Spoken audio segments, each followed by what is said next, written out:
இந்த டுட்டோரியலில் நாம் கடந்த 5வது டுட்டோரியலில் ஒரு புதிய ஆவணத்தை எப்படி உருவாக்குவது என்று பார்த்தோம். இந்த டுட்டோரியலில் உங்களுக்கு இந்த CorelDRAW மென்பொருளை தொடங்கிய பின் நாம் தெரிந்து கொள்ள வேண்டிய சில முக்கிய அடிப்படைகளை பற்றி பார்க்கலாம். நீங்கள் CorelDRAWவை இதுபோன்று தொடங்கிய பின் கெட் ஸ்டாண்டர்ட் என்று இருக்கும். இந்த கெட் ஸ்டாண்டர்ட் என்றால் அதில் என்னென்ன இருக்கின்றது என்பதை பார்ப்போம். நியூ டாக்குமெண்ட், இங்கிருந்து நான் ஒரு புதிய ஆவணத்தை இங்கிருந்து நீங்கள் உருவாக்கி கொள்ள முடியும். நியூ ஃப்ரம் டெம்ப்ளேட், ஒரு டெம்ப்ளேட் ஆவணங்களை இதன் மூலமாக நீங்கள் உருவாக்கி கொள்ள முடியும். அடுத்ததாக ஓப்பன் ரீசன்ட், நாம் இந்த CorelDRAW மென்பொருளில் நாம் இதற்கு அண்மையில் நாம் பயன்படுத்திய CorelDRAW ஆவணங்கள் இங்கே நமக்கு வரிசைப்படுத்தப்பட்டிருக்கின்றன. நாம் இந்த ஆவணங்கள் திறக்க வேண்டும் என்றாலும் இந்த ஓப்பன் ரீசன்ட் என்ற இந்த மெனு இந்த வரிசைக்கு கீழே உள்ள இந்த ஆவணங்களை நாம் பயன்படுத்த முடியும் ஒரே கிளிக்கில். ஓப்பன் அதர்ஸ், மற்ற ஆவணங்களையும் திறப்பதற்கான ஒரு வாய்ப்பை இந்த கெட் ஸ்டாண்டர்ட் என்ற பகுதியில் தரப்பட்டுள்ளது. அதுக்கு அடுத்தபடியாக ஒர்க் ஸ்பேஸ் பற்றி நம்ம பார்க்கலாம். இந்த ஒர்க் ஸ்பேஸ் பாருங்கள், நம்ம ஒர்க் ஸ்பேஸில் லைட் அப்படின்ட்டு இருக்குது, அப்புறம் கிளாசிக் இருக்குது, டிஃபால்ட் இருக்குது, அட்வான்ஸ், அப்புறம் illustrate, page layout and others இதெல்லாம் இருக்குது. இப்போ லைட் அப்படின்னு பார்த்தோம் அப்படின்னம்னா, இப்போ நம்ம லைட் தேர்வு பண்ணிட்டோம்னா இந்த லைட் ஒர்க் ஸ்பேஸ் பார்த்திங்கன்னா ஒரு CorelDRAWவை புதுசாக வந்து இந்த CorelDRAW மென்பொருளை கற்றுக்கிறவங்க இந்த லைட் மெனுவை பயன்படுத்தி இதனுடைய அனுபவத்தை நீங்கள் முதல்ல வந்து தெரிஞ்சுக்கலாம். இங்கே இந்த லைட் மெனுவில் குறைந்த லேசான மற்றும் குறைவான கருவிகள் கொடுக்கப்பட்டிருக்கு. இதன் மூலம் நம்ம இதை பற்றி தெரிஞ்சுக்கிறதுக்கு ஒரு நல்ல வாய்ப்பு இருக்கும். இந்த மாதிரி ஒரு இந்த மிகப்பெரிய இந்த மென்பொருளை எளிமையாக வந்து சில கருவிகள், அதாவது நிறைய கருவிகளை வந்து நம்ம புரியாமல்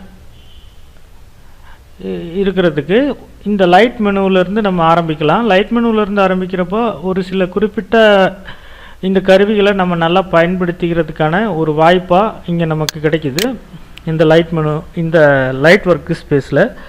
அதுக்கப்புறம் பார்த்திங்கன்னா கிளாசிக், இந்த கிளாசிக் ஒர்க் ஸ்பேஸ் பார்த்திங்கன்னா மற்ற வடிவமைப்பாளர்கள் மற்ற மென்பொருள்களை பயன்படுத்தி நிறைய வடிவமைப்பு பண்ணுவாங்க. அதுபோல் அவங்கக்கிட்ட அந்த மென்பொருளில் கிடைச்ச அனுபவம் அதை நம்ம CorelDRAW பூர்த்தி பண்ணுது இந்த கிளாசிக் மெனுவில். இந்த கிளாசிக் மெனு கூடுதலான சில கருவிகளை நமக்கு இங்கே கொடுத்துருக்காங்க இந்த CorelDRAW X7ல். இது வந்து ஒரு புதுசு அப்படின்னு சொல்லலாம். இதில் நிறைய கருவிகள் கொடுத்துருக்கு. ஏறக்குறைய இது CorelDRAW X6ல் இருக்கக்கூடிய அந்த திட்டத்தை வந்து எந்த மாற்றங்களும் வந்து பெரிய அளவில் கொடுக்காம, அதில் எந்த மாற்றங்களும் இல்லாத மாதிரி இந்த ஒரு மெனு இந்த ஒரு டூல் பார் கொடுத்துருக்குறாங்க. இங்கே நமக்கு சிறப்பம்சமாக நிறையா டூல் வரிசைகள் கொடுத்துருக்குறாங்க. அதனால் ஒரு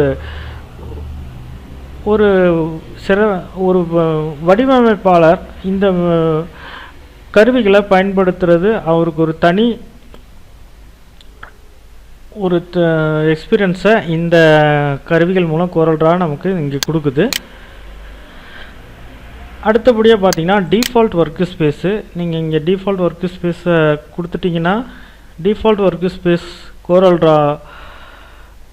CorelDRAW இந்த X7ல் நமக்கு சில கருவிகளோடு கொடுக்கப்பட்டிருக்கு. அதில் கிளாசிக்கில் நீங்கள் பார்த்ததை விட இந்த டிஃபால்ட்டில் கொஞ்சம் கருவிகள் வந்து குறைக்கப்பட்டு கொடுக்கப்பட்டிருக்கு.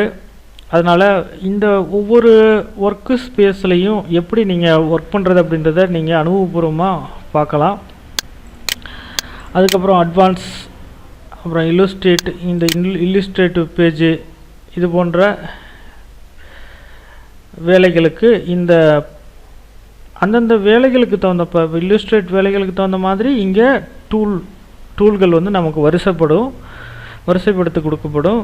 அதே போல் பேஜ் லேஅவுட்டுனா பேஜ் லேஅவுட்டுக்கு தகுந்த மாதிரி நமக்கு இங்கே என்ன மாதிரியான டூல்கள் வேணுமோ அந்த மாதிரியான இந்த ஒர்க் ஸ்பேஸை தேர்ந்தெடுக்கிற மூலிமா நமக்கு கிடைக்கும். இதெல்லாம் நம்ம அடுத்தடுத்து அனுபவபூர்வமாக நம்ம எக்ஸ்பீரியன்ஸில் நமக்கு இதை பார்க்குறப்போ, எக்ஸ்பீரியன்ஸில் கிடைக்கிறப்போ எந்த ஒர்க்கு ஸ்பேஸை யூஸ் பண்ணணும் அப்படின்ற ஒரு ஐடியா நமக்கு பின்னாடி கிடைக்கும். அடுத்து இந்த CorelDRAW X7ல் என்ன புதுசாக இருக்குது அப்படின்றத பற்றிய நமக்கு கண்ணோட்டத்தை இங்கே கொடுக்குது. இந்த மாதிரி கெட்டப் அண்ட் ரன்னிங் ஈஸி அப்படின்ட்டு இந்த மாதிரி வாட்ஸ் நியூ இங்கே கொடுக்கப்பட்டிருக்கு பாருங்கள். இவைகள்லாம் நம்ம பார்த்தது தான். அதே போல் இதெல்லாம் வந்து புதுசாக வந்து CorelDRAW X7ல் இந்த கருவிகள்லாம் புதுசாக வந்து கொடுக்கப்பட்டிருக்கிறது. இது பற்றின ஒவ்வொரு பாடங்களையும் இனிவரும் பயிற்சி காணொலிகளில் பார்க்கலாம். இது ஒரு கண்ணோட்டமாக நம்ம இதை பார்க்குறோம். இங்கே என்னென்ன கொடுத்துருக்கு அப்படின்றது தெரியாமல் நம்ம CorelDRAWக்குள்ளே போகக்கூடாது அப்படின்றக்காக இதுக்கு ஒரு விளக்கம் நம்ம கொடுக்குறோம்.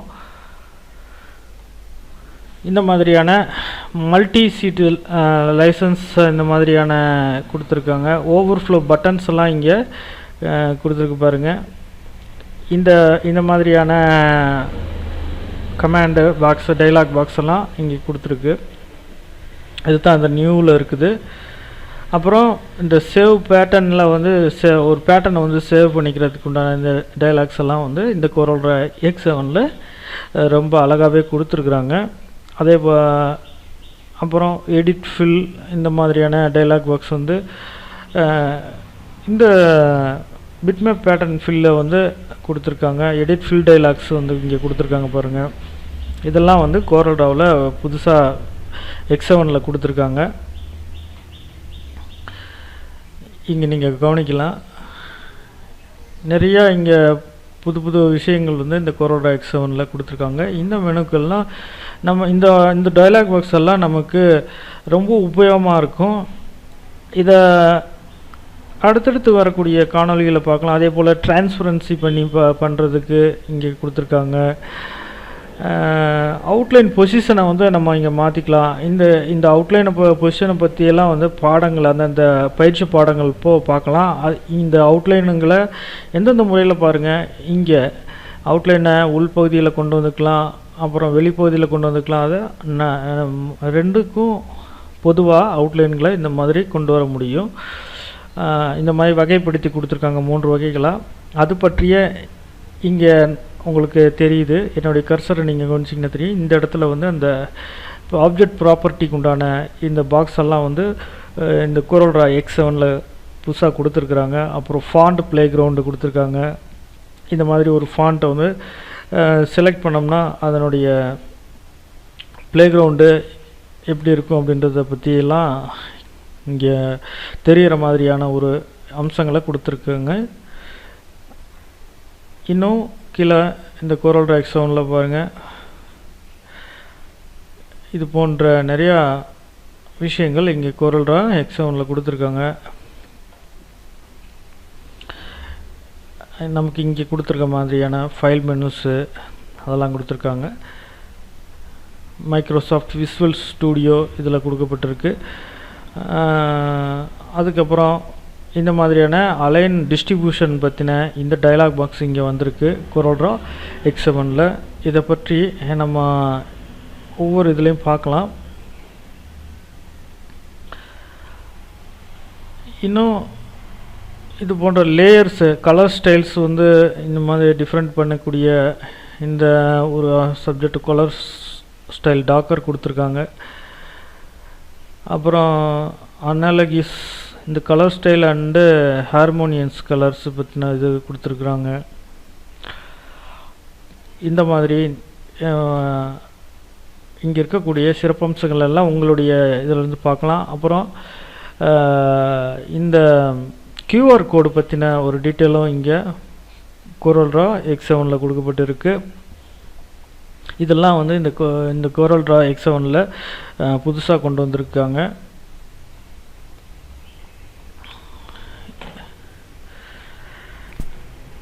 அடுத்தது நீட் ஹெல்ப். நமக்கு ஏதாவது இந்த CorelDRAW சம்மந்தப்பட்ட உதவிகள் தேவைப்பட்டால் நீட் ஹெல்ப்னு கொடுத்தோம் அப்படின்னு கேட்டிங்கன்னா நமக்கு இங்கே குயிக் ஸ்டார்டட் கைடு அப்படின்ட்டு நமக்கு இங்கே வீடியோ டியூட்டோரியல்லையும் கொடுத்துருக்குறாங்க. வீடியோ டியூட்டோரியல் வேணால் இங்கேருந்து வீடியோ டியூட்டோரியல் நம்ம பார்த்துக்க முடியும்.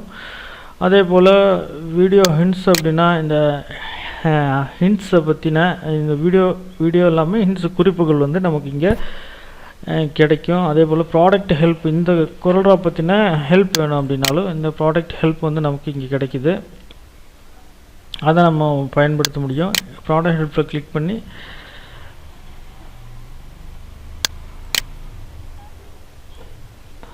நீங்கள் இந்த சாஃப்ட்வேர் இன்ஸ்டால் பண்ண பின்னாடி உங்களுக்கு இன்டர்நெட் கனெக்டிங் இருந்தது அப்படின்னா இதை உங்களுக்கு கிடைக்கும்.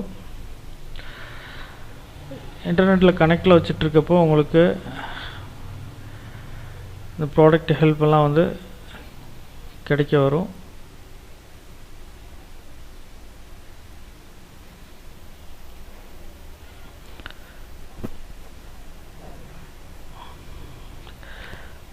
இந்த ப்ராடக்ட் ஹெல்ப்பில் நீங்கள் நிறைய விஷயங்களை இங்கே தெரிஞ்சுக்கலாம். வாட்ஸ் அ நியூ அப்டேட் 6.5.4.3.2.1 இந்த இதுக்குள்ளேருந்து இந்த CorelDRAW X7க்கு என்னென்ன புதுசாக அப்டேட் பண்ணியிருக்காங்க அப்படின்ற விஷயங்கள் இங்கே தெரிஞ்சுக்கலாம் நீங்கள். அதே போல் கெட் ஸ்டாண்டர்டில் என்னென்ன இருக்குது, அப்புறம் க்ரியேட், அப்புறம் லியன் கனெக்ட் அண்ட் கெட் சப்போர்ட், இந்த மாதிரி இதிலேருந்து நம்ம தேவையான விஷயங்களை பார்த்துக்க முடியும்.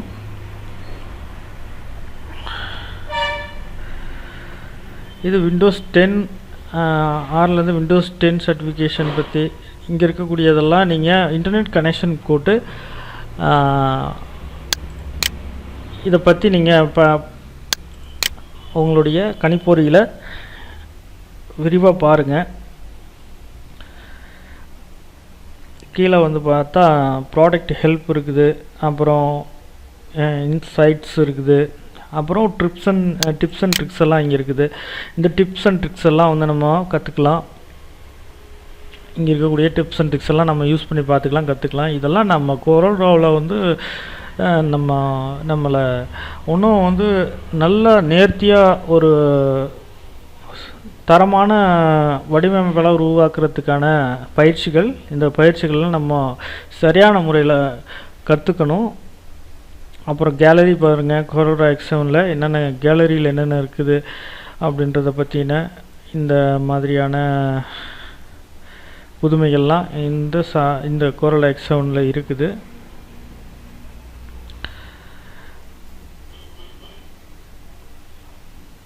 இதை பற்றி நம்ம தெரிஞ்சுக்கணும். அதே போல் தான் இந்த மாதிரி நிறையா பாருங்க, இது எல்லாமே CorelDRAW டிசைன் தான். CorelDRAWவில் இங்கே கேலரியில் கொடுக்கப்பட்ட எல்லாமே இந்த CorelDRAWவில் நம்ம வரைகிறது தான். இது போன்ற இந்த மாதிரியான ஒரு ஆர்ட் ஒர்க்கை நான் உங்களுக்கு ஒரு ஒர்க்கு வந்து உங்களுக்கு அவுட்புட் ஃபினிஷிங் வந்து கொடுக்குறேன் நம்ம பண்ணதை. அதே போல் இந்த பாருங்கள், நிறையா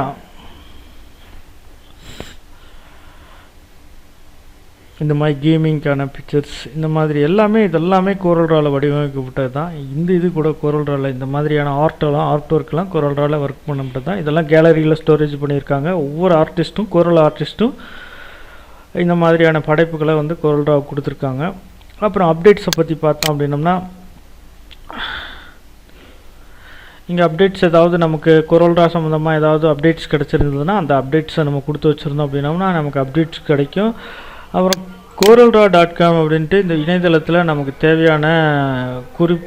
தேவையான விஷயங்களை CorelDRAW.com அப்படின்னு வந்து எடுத்துக்கலாம். கம்யூனிட்டி குரூப்போடு நம்ம தொடர்பு இருந்துக்கலாம். அதே போல் மெம்பர்ஷிப் சப்ஸ்கிரைபர்ஸ் அப்படின்னா நம்ம ஏற்கனவே பார்த்த இந்த ப்ராடக்டை வாங்கிக்கலாம் அல்லது சப்ஸ்கிரைபர் பண்ணிக்கலாம். வருஷத்துக்கு அல்லது மந்த்லி வந்து ஒரு வாடகை மாதிரி கொடுத்து இந்த சாஃப்ட்வேரை யூஸ் பண்ணுறதுக்கான வழிவகையெல்லாம் இந்த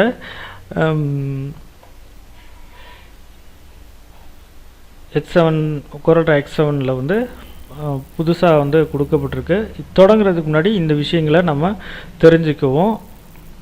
இந்த டியூட்டோரியலில் நீங்கள் தொடங்குறதுக்கு முன்னாடி இங்கே இருக்கக்கூடிய என்னென்ன விஷயங்கள் அப்படின்றத பற்றி தெரிஞ்சுக்கிட்டீங்க. அடுத்த டியூட்டோரியலில் இன்னும் கூடுதல் தகவல்களை தெரிஞ்சுக்கலாம். நன்றி, வணக்கம்.